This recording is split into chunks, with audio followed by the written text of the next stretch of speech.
O governo federal deve propor mudanças no setor de mineração nas próximas semanas. A pauta é defendida principalmente pelo presidente Jair Bolsonaro. No Ministério de Minas e Energia, a área é acompanhada por uma equipe específica. Eu sou Marla Sabino e esse é o Poder 360 Entrevista com Alexandre Vidigal, secretário de Geologia, Mineração e Transformação Mineral.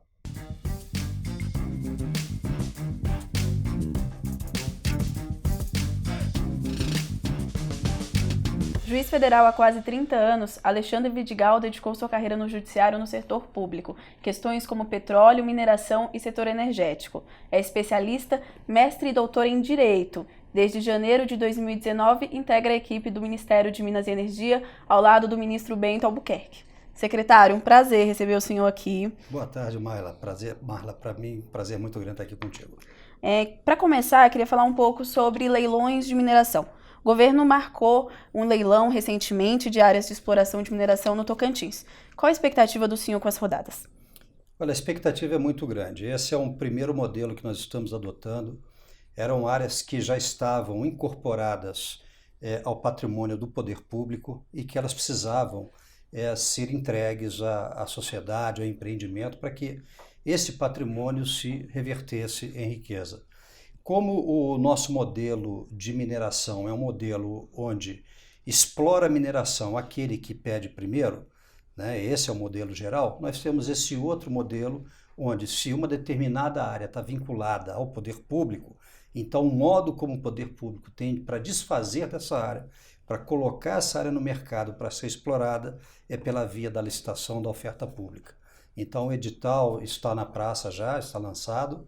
A previsão é que no dia 31 nós tenhamos o fechamento dessa disputa, dessas análises desses interessados, e estamos muito confiantes de que esse modelo que nós escolhemos é um modelo que vai ser um excelente piloto, uma excelente iniciativa para que nós encaminhemos tantas outras áreas, afetas à mineração e que hoje estão vinculadas ao poder público. O senhor falou em outras áreas. Tem outros 3 projetos no portfólio do Programa de Parcerias de Investimentos, Exato. No PPI. Queria saber se tem intenção de colocar novas áreas. Sim. A CPRM, essas áreas estão vinculadas prioritariamente a 2 entidades vinculadas ao Ministério. A CPRM, que é o Serviço Geológico do Brasil, e a ANM. Essas primeiras que nós estamos colocando em leilão, em oferta pública, são as vinculadas à CPRM. São áreas bastante extensas, já bem pesquisadas. Tentaremos fazer num primeiro momento leilões de 4 áreas, né? A primeira é Palmeirópolis, chumbo, cobre e zinco, e a outra área, o outro grande enfrentamento que nós teremos é com relação às áreas da ANM, que são cerca de 20 mil áreas, né? E vamos entrar agora já trabalhando com um lote inicial de 1.000 áreas para serem oferecidas ao mercado. Qual o prazo para a realização desses leilões? Qual o horizonte o governo trabalha? Olha, nós não trabalhamos apenas com o que conseguimos estimar, porque muitas vezes a necessidade de um processo desse, um procedimento desse, passar pelo TCU, como passou Palmeirópolis. Palmeirópolis nós tivemos uma previsão inicial março, abril, né? E aí o TCU nos solicitou algumas informações, que esclarecêssemos alguns detalhes, o que é absolutamente natural nesse contexto de desfazimento de um bem público, né? Então isso se atrasou um pouco, quer dizer, se retardou um pouco, mas dentro do absolutamente, de uma situação, um prazo absolutamente suportável, tranquilo, e vai sair para outubro. Então nós acreditamos que esses primeiros lotes todos, até o ano que vem, a gente tenha bons resultados quanto a eles. Qual tipo de investidor vocês esperam que tentem comprar essas áreas, que façam lances? Essas áreas são muito diversificadas, ela tem a possibilidade de acesso desde o pequeno investidor, quase que aquele que se encontra numa identificação de garimpeiro, né, por serem explorações de menor porte, como explorações médias e de grande porte, grandes empreendimentos, né, inclusive internacionais, editais são internacionais, né, e abertos a todos aqueles interessados que apresentarem a melhor oferta. Essa oferta está relacionada ao royalty, né, que vai ser disponibilizado. O edital prevê uma margem mínima, né, acho que de 1,7%, esse da ANM, esse da CPRM, aliás, esse que está de Palmeirópolis, e a partir daí quem oferecer as melhores condições acaba sendo exitoso no certame. Na pauta do governo também está a questão de exploração mineral em áreas, o presidente Bolsonaro tem falado recentemente muito sobre exploração mineral em áreas indígenas. Isso. Queria saber se já tem um projeto de lei, uma minuta pronta, e o que diz esse texto, qual é a proposta do governo? Certo, essas são duas questões. Primeiro, o fato, isso é uma decisão de governo, né? O presidente tem dito reiteradas vezes, e nós no Ministério estamos trabalhando bastante empenhados nisso, que é exatamente colocarmos, disponibilizarmos o potencial, a riqueza que nós temos, o patrimônio mineral que nós temos que encontra em áreas indígenas, né, tentar reverter isso em produção de riqueza também, né, com empreendimentos compatíveis com o que aquelas áreas comportam. E nesse ambiente você perguntou, eu me perdi, eu falei que duas questões. Projeto de lei. Sim, de leis. Então, o que acontece? Em 95, a Câmara, o Senado, melhor dizendo, aprovou um projeto de lei, né, regulamentando essa possibilidade de exploração mineral em área indígena. Até é importante frisar, viu, Marla, que há muitos equívocos quando se fala desse assunto, porque muita gente considera, né, que esse tipo de exploração é proibida pela Constituição. Não, não é proibida. Muito pelo contrário. Ele é permitido sob condição. E a Constituição estabelece quais são essas condições. Prévia oitiva tem que ser ouvido previamente a comunidade indígena, né, tem que haver autorização prévia do Congresso. Então, esses os caminhos que nós estamos tomando. Teve, então, esse projeto de lei aprovado no Senado em 95, em 96 ele foi para a Câmara. A partir daí, não andou mais. Recentemente, ano passado, o TCU exigiu, né, do Poder Público, do Executivo, que adotasse medidas para regulamentar esse dispositivo da Constituição. Né? Então, o governo passado, o governo Michel Temer, ele chegou a tomar essa iniciativa de formar um grupo de trabalho junto à Casa Civil, né, para que saísse um projeto de lei do Executivo. Esse projeto continua sendo elaborado. É uma minuta, não há ainda, eu nem tenho muitos detalhamentos, porque isso nós formamos grupos de trabalho, equipes, né, técnicas dentro do Ministério.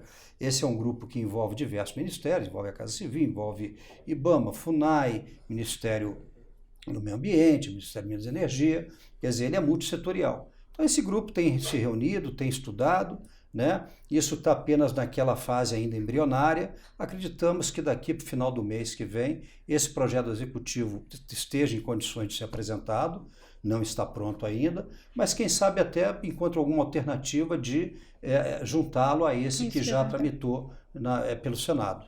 Não existe uma definição se vai ser um novo texto ou vai ser... Não temos essa definição ainda. É certo que nós vamos trabalhar num texto, até porque esse texto vai servir para nós de norte, de rumo, né, naquela definição de política que queremos para o setor. Nesse momento de discussão e construção de um projeto de lei, tem tido diálogo com as comunidades indígenas, com as lideranças? Não, nesse primeiro momento não. Nós estamos tendo diálogo com a FUNAI, que é o órgão oficial que representa as comunidades indígenas, e que ali dentro, lógico, você tem os técnicos, você tem todos aqueles profissionais da administração pública, tem essa sensibilidade no trato dessas questões. Entendi.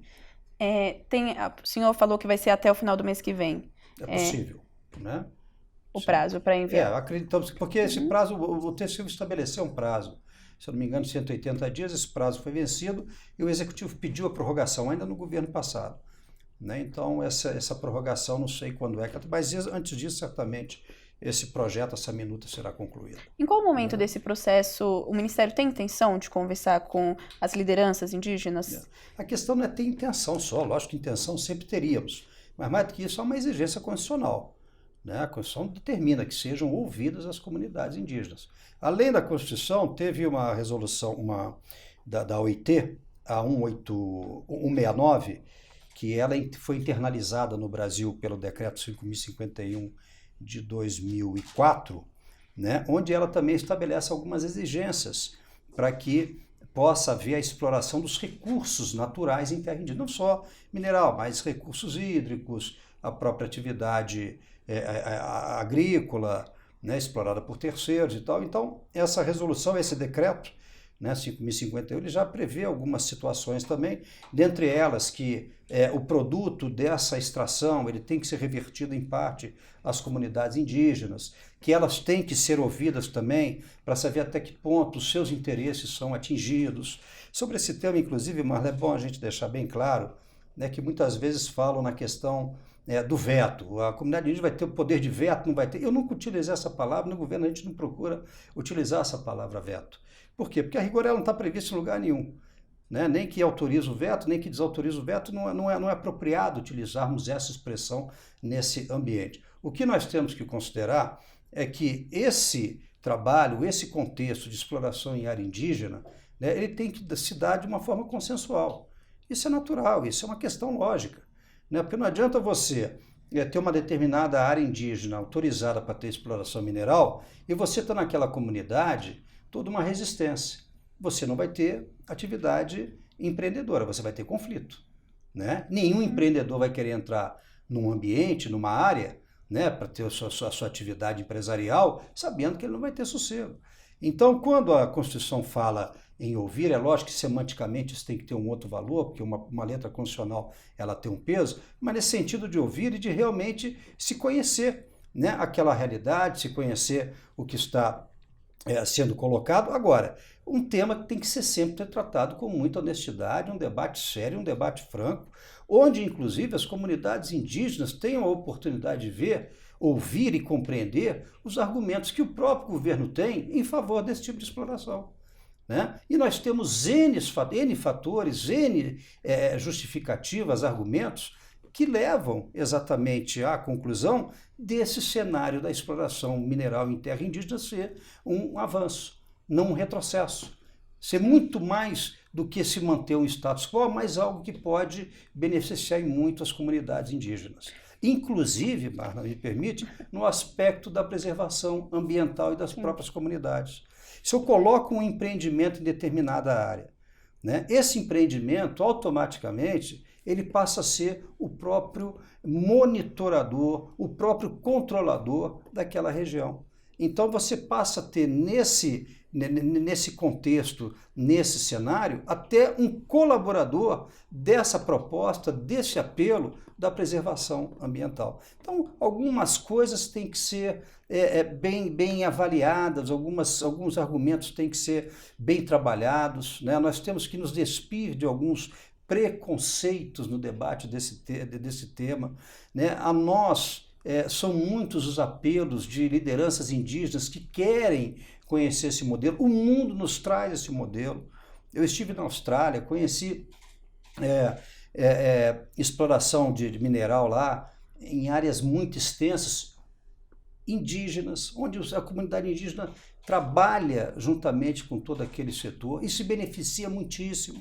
O estado de Nevada, nos Estados Unidos, onde está Las Vegas, quer dizer, é um modelo que se buscou um consenso da sociedade com as comunidades primitivas, indígenas, né, e se conseguir encontrar um modelo econômico, social, ambiental, benéfico a todos. Então, a gente tem que se despir um pouco, digamos assim, de algumas, de alguns juízos de valor que muitas vezes podem ter tido seu momento adequado, ter seu sentido, mas que hoje nos levam a uma reflexão um pouco mais profunda e um debate sério e honesto do tema.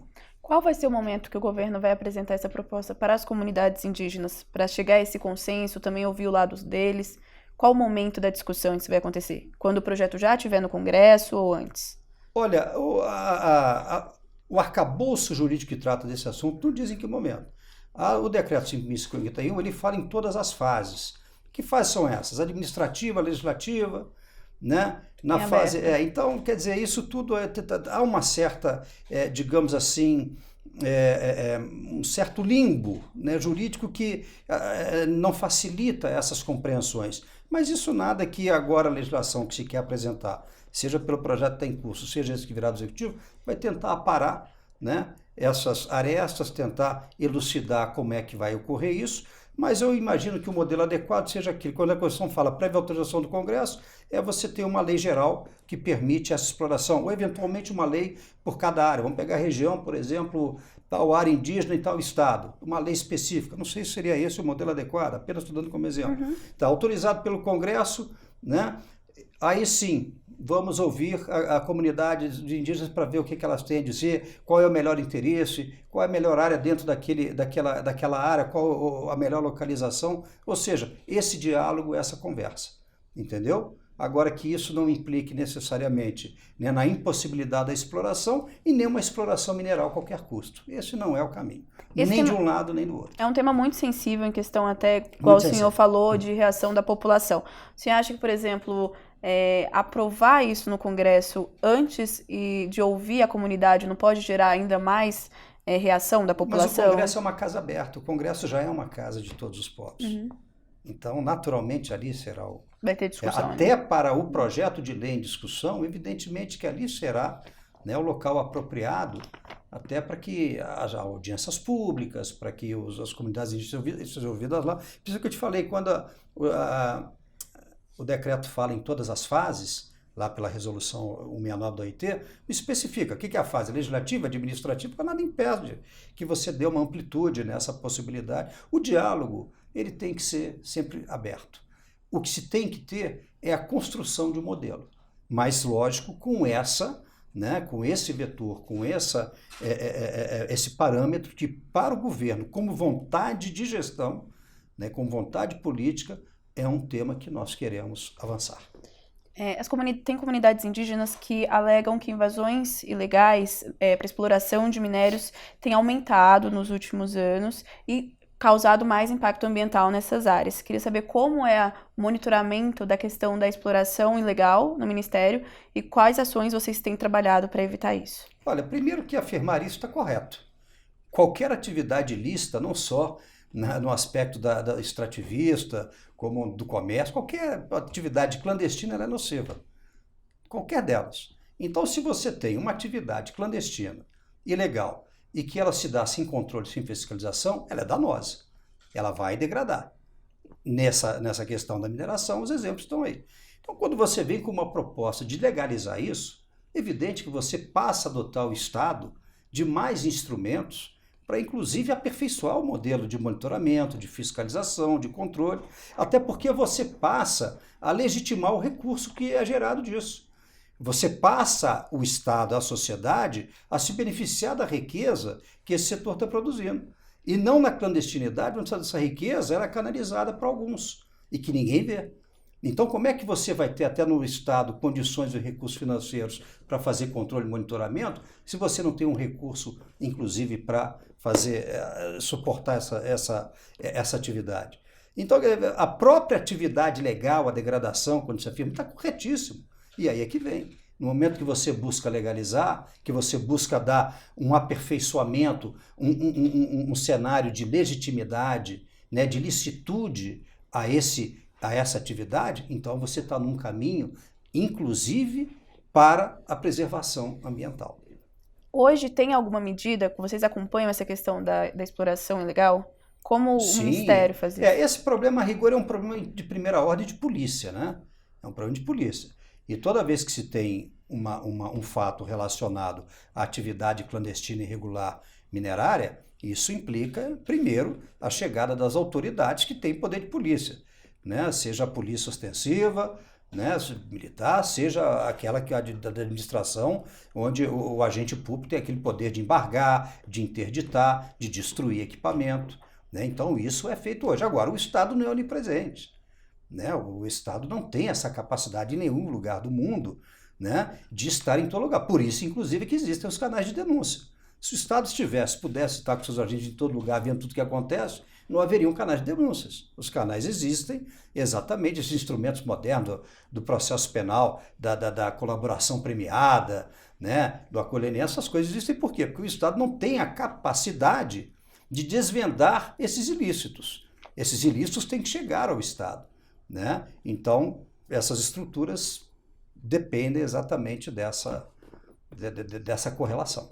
Tá? Parte das terras indígenas estão na Reserva Nacional de Cobre Associados, a RENCA. O ex-presidente Michel Temer tentou legalizar a exploração na RENCA e também causou muita reação popular e acabou recuando. O presidente Bolsonaro também fala sobre essa questão. Queria saber se o senhor é a favor da exploração na RENCA e como isso tem sido tratado no governo. Você vê que situação curiosa essa da RENCA. A origem da RENCA era uma reserva estratégica do Estado brasileiro, lá na década de 70, 80. O governo, na época, o governo militar, entendeu que aquela região era uma região de grande potencial minerário e, para preservar, pensando no futuro, falou, ó, vamos delimitar isso aqui, ninguém entra, isso aqui é uma área intocável porque nós temos riquezas minerais importantíssimas para o Brasil, para o mundo, isso aqui é um estoque estratégico que nós temos. Você vê que lá não nasceu com uma preocupação ambiental ou uma preocupação de sustentabilidade. E foi de tal ordem o padrão de qualidade, de preservação que aquela área suportou, graças a uma iniciativa com outro objetivo, né, mas se conseguiu alcançar esse resultado de se preservar, não se depredar, não se degradar, que depois aquilo acabou sendo do interesse dos ambientalistas. Algumas reservas indígenas, inclusive, lá se encontrar foram reconhecidas, tal, identificadas. Então, aquilo que era um apelo estratégico, né, passou a ter um apelo ambiental. Então, veja onde eu quero chegar. Nem tudo aquilo que o Estado faz, porque o Estado, de quase tudo que faz, ele recebe muita crítica, tem sempre a visão, né, da opressão, o que o Estado faz não é para atender ao bem comum, é equivocado. Você vê que uma intenção, né, que foi numa determinada linha, ela acabou se revertendo a algo que hoje é do interesse de todos. Então, quando o governo passado tentou desfazer, né, essa vinculação da renca a uma reserva e que era estratégica, aí acordar, não, mas espera isso aí hoje tem um grande interesse de preservação ambiental. Nós temos que manter essa situação como está. E se temos interesse em avançar a exploração mineral rica, efetivamente sim. Nós temos no Brasil apenas 0,5% do território nacional levado à exploração minerária, né? Sendo que somos o país mais rico do mundo em recursos minerais, cerca de 80 minerais nós temos no Brasil, 50 deles, né, em franca exploração, alguns mais estratégicos, mais importantes, né, outros menos. Então, e nós temos muitas limitações. Se você pegar todo o território brasileiro, aquilo que realmente é possível ter a exploração minerária, não sobra muita coisa. Você tem terra de fronteira, você tem área indígena, você tem área de preservação ambiental, né? Você tem as regiões urbanas, as regiões agrícolas. Então, o que sobra para mineração, né, se você for analisar, não é lá muita coisa. Então, nós temos que efetivamente encontrar essas alternativas onde há potencial e estudarmos, trabalharmos sempre. Quando a gente fala em mineração nesse governo, não é a mineração destrutiva, é a mineração construtiva. É compatível falar-se em mineração com sustentabilidade. É compatível falar-se em mineração com desenvolvimento social, com benefício para todos. Isso é absolutamente lógico, provado, razoável, e é assim que nós queremos trabalhar. Como trabalhar isso com a população? Porque são temas delicados e que geram, muitas vezes, uma reação negativa. Então, como trabalhar isso? O senhor acha que isso pode aprovar essas medidas, propor essas mudanças na legislação, pode causar um desgaste no governo? Olha, como trabalhar isso? Com a informação. Nós temos que ter a qualidade da informação. Se você não informa adequadamente, você deforma. Então, nesse conhecimento da matéria, nós, governo, entendemos, né, que há muita deformação, que há muita deturpação do assunto. Então, nós precisamos esclarecer, nós precisamos informar, né? Você veja esse episódio que aconteceu nos últimos 2, 3 dias, né, do cacique morto lá no Amapá. A primeira notícia que surgiu é que foi garimpeiro. Por quê? Porque já se procura sempre associar, né, pela imagem ruim que hoje esse setor tem, o da mineração, né, pela gravidade, não foi. E hoje não se comprova isso. Então, nós temos que trabalhar com a informação. Você vê que uma informação que, a princípio, pode até ter sido uma informação, não vou dizer de má fé, mas que na sua origem o impacto era até natural. Geralmente, esses conflitos existem mesmo, né? Mas não se teve a preocupação de filtrar a qualidade da informação. E essa foi a informação. Até o mundo reagiu, né? Lideranças internacionais condenaram o Brasil sem nem ao menos se preocupar em saber, em ter uma fonte segura e oficial do que realmente tinha acontecido. Então, nós estamos quase aqui muito mais do que num trabalho, num projeto grande e virtuoso de transformar patrimônio em riqueza, pela mineração, nós temos que efetivamente ter um bom trabalho de informação à sociedade. Há muita desinformação que está deformando, né, o conhecimento e a compreensão das pessoas sobre alguns assuntos. O senhor acha que esse processo vai impactar a imagem do governo Bolsonaro? Eu acredito que sim, mas positivamente, porque teremos a capacidade de esclarecer, como estou fazendo aqui contigo. Como eu disse, num debate franco e honesto, né, despido de prejuízos, de preconceitos, a gente consegue sinalizar, pelo menos, uma boa fé, uma boa intenção do que se quer. Nós não queremos que a mineração, e quando você tem essa associação com os índios, né, que essa atividade tenha a exploração do índio e do mineral. Nós queremos que apenas o mineral seja explorado, que o índio seja o beneficiário e a sociedade seja beneficiada com essa atividade também nessas áreas. Em relação à legalização de garimpos, o presidente disse recentemente que o anteprojeto já está no Ministério de Minas e Energia. Qual é a proposta do governo em relação a isso? Olha, o garimpo, a rigor, já é legalizado, né? Nós temos toda uma legislação específica da atividade garimpeira, né? Agora, o que acontece com o garimpo?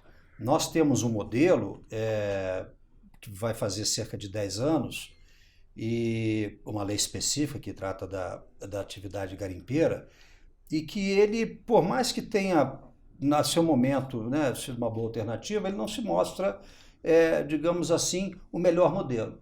Então, o que nós estamos fazendo no Ministério? Nós estamos repensando esse modelo. Mas repensando por quê? Para melhorar, né, para dar mais agilidade, para desburocratizar, para facilitar. A atividade garimpeira, muitas vezes, é aquela atividade artesanal, como se faz no campo. É aquela atividade ali do homem individual, sem o trabalho coletivo, individualmente trabalhando, ou muitas vezes ali, né, agregado a um familiar ou outro, e daquilo ele tira seu sustento. Né? Só que não adianta ele ter aquela riqueza gerada se ele não consegue, muitas vezes, ter a facilidade da comercialização, de transformar aquilo em um produto que venha em seu benefício. Então a gente precisa pensar nessas questões. Se o garimpo irregular existe, a clandestinidade existe, evidentemente é porque dificuldades são colocadas. Então nós temos que conhecer as dificuldades, trabalhar diante dessas dificuldades e tentar superá-las. Naquilo que for para o bem da coletividade, para o bem da sociedade, para o bem do país, nós vamos tentar avançar. A clandestinidade existe muitas vezes porque a própria forma como o Estado se coloca, né, para permitir, para controlar a atividade econômica, é de tal ordem burocrática, dificultosa, pesada, que você leva os setores, leva a atividade a atuar às margens, na marginalidade, na clandestinidade. Isso é que é ruim. Quando buscamos enfrentar esse assunto, né, trazê-lo à mesa, né, com total disposição de conhecer o problema, o que nós queremos é exatamente isso, é acabar com a clandestinidade. Não pela via da ação, reação policial apenas, que essa merece, porque a clandestinidade sempre vai encontrar uma forma, você sempre vai encontrar aqueles que querem viver à margem mesmo. Mas para aquele que quer ter uma vida séria, honesta, digna, nós tentaremos construir instrumentos, né, modernos para viabilizar essa atividade. Quais seriam essas mudanças do modelo atual para um novo modelo que o governo considera o ideal? São muitos. Tem a questão documental, por exemplo. Você é um indivíduo que está lá no norte do país, abandonar de tudo, né? Ele, para ter a sua autorização de lavra garimpeira, né, ele precisa apresentar documentos ao órgão fiscalizador, ao órgão controlador, à agência, ele tem que fazer um cadastro. Então, há uma série por exemplo, de documentos que têm que ser entregues, né? Muitas vezes até um comprovante de residência ou domicílio, a pessoa não tem. Então, essas dificuldades, às vezes tem umas bobagens e tal. A outra é a questão da própria comercialização, né? Onde ele pode comercializar, como é que ele valida que aquele mineral precioso que ele encontrou, né, já não foi objeto de uma terceirização, de uma intermediação, então, ou seja, há uma série de situações pequenas, algumas outras um pouco mais complexas, que é possível se mexer nisso. A Secretaria está trabalhando nesse anteprojeto. Esse projeto nós criamos há cerca de uma semana, um grupo de trabalho, né, ele é composto por técnicos da Secretaria e técnicos da Agência Nacional de Mineração, e o objetivo é analisar, estudar, aprofundar e tentar buscar um novo e melhor modelo para essa atividade. Quando sempre com o objetivo, desculpe, de facilitar a atividade do profissional. Todo trabalhador merece sua dignidade. E quando chega no Congresso? Olha, é difícil ainda falar disso porque está numa fase bem inicial, bem embrionária. Entendi. Tá bom? Secretário, rapidinho, eu queria falar com o senhor sobre a ANM. TCU também apontou problemas de orçamento, falta de pessoal. Queria saber do senhor se isso está sendo tratado, se a agência recebeu mais recursos, como o Ministério está lidando com isso. Esse assunto é prioridade no Ministério. O ministro Bento, a todo tempo, já desde quando essas crises surgiram, não foi difícil perceber que um dos maiores gargalos que nós tínhamos era exatamente na Agência Nacional de Mineração. A agência que tem 6 meses, nasceu agora, final de dezembro. Né? Então, quer dizer, esse governo começa herdando já uma agência que acabou de começar. Então, nós não tivemos nem tempo de pensar se aquela estrutura era adequada, se estava bem, ou seja, já surge um novo governo, surge a nova agência, já vem uma grande crise, que é esse problema do desastre lá de Brumadinho, da barragem. E isso foi fácil, ter um diagnóstico de que, não que o problema de Brumadinho esteja associado a essa questão da agência, não há essa correlação. Mas não foi fácil, é difícil detectar também que, se quiséssemos uma agência moderna, né, que atuasse na sua plena efetividade, essa situação que a agência se encontrava não era mais adequada. Tinha 8 fiscais, né, de barragem para o Brasil inteiro. Não precisa muito esforço para perceber que essa conta não fecha. Né? Embora não precisa do fiscal da ANM para a barragem estar monitorada, controlada, porque o dever de controle, né, de segurança e estabilidade da barragem é do empreendedor. Ele não fica numa zona ali de conforto, não, ele tem responsabilidades e tem comprometimentos severos. Tanto é que Brumadinho, mesmo com a estrutura deficiente da ANM, com toda essa, as responsabilidades estão se encaminhando lá. Então, mas nós precisamos de uma estrutura adequada exatamente para trabalhar no plano da cautelaridade, da preventividade. É para isso que funcionam as fiscalizações. Então, o que nós precisamos ter é uma estrutura onde essa atuação preventiva da sociedade e do Estado, ela seja eficiente. A ANM, nós estamos empenhadíssimos, né? Foi a única entidade no Ministério que não sofreu corte orçamentário na sua atividade fiscalizatória, o único. Nós, com esses contingenciamentos que o setor público tem suportado, né, pelo menos no Ministério de Minas e Energia, o único que não teve o seu recurso financeiro, né, limitado, que foi gasto aquilo que foi previsto, está sendo gasto, aquilo que era necessário, foi a área de fiscalização da ANM.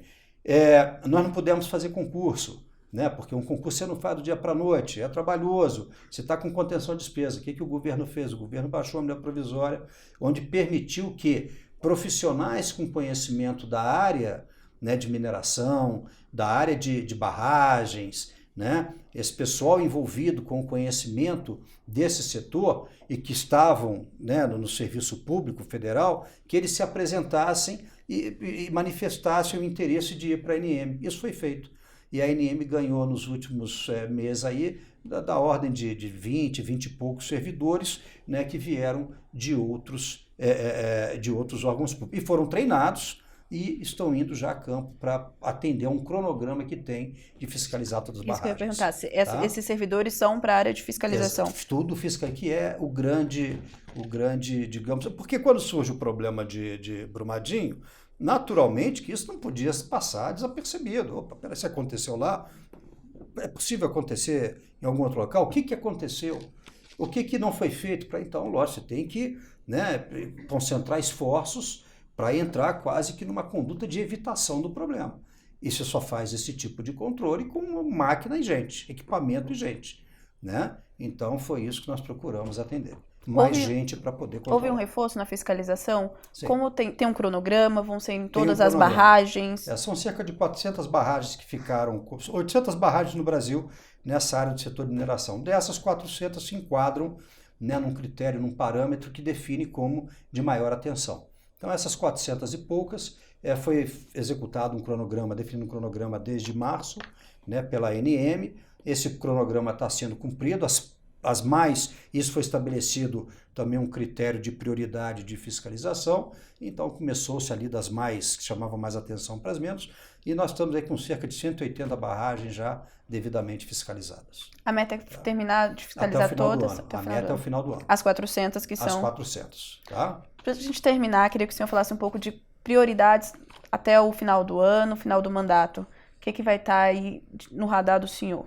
Olha, nós temos como prioridade transformar, como eu tenho dito aqui, o patrimônio mineral em riqueza mineral. Só que uma riqueza que procure atender a sociedade brasileira como um todo. E, ao mesmo tempo, pensar a mineração não como algo que fosse apenas do quintal da nossa casa. A mineração é uma atividade global, é do interesse da humanidade. Foi no passado, no presente e vai ser no futuro por muito tempo.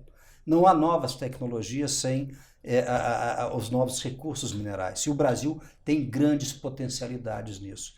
Então, o nosso projeto no Ministério, encabeçado pelo ministro Bento, que tem nos dado muito apoio para sermos ousados nessas iniciativas, é fazermos com que todas essas potencialidades do Brasil elas sejam realmente aproveitadas. Veja o detalhe, que o cuidado que eu tomei em usar a palavra aproveitada e não explorada, porque o que nós queremos é aproveitar o recurso natural. E aproveitar significa dizer, exercer essa atividade, mas com toda a preocupação na sustentabilidade, num bom diálogo com a sociedade, compreendendo que esse é um setor que ele é capaz de dar muita da autonomia, da independência, da tranquilidade econômica que o Brasil precisa. Por quê? Porque é um setor riquíssimo, é um setor que o mundo precisa e não temos como prescindir desses valores. Se nós não fizermos, o mundo estará satisfeito, porque vai ter quem faça.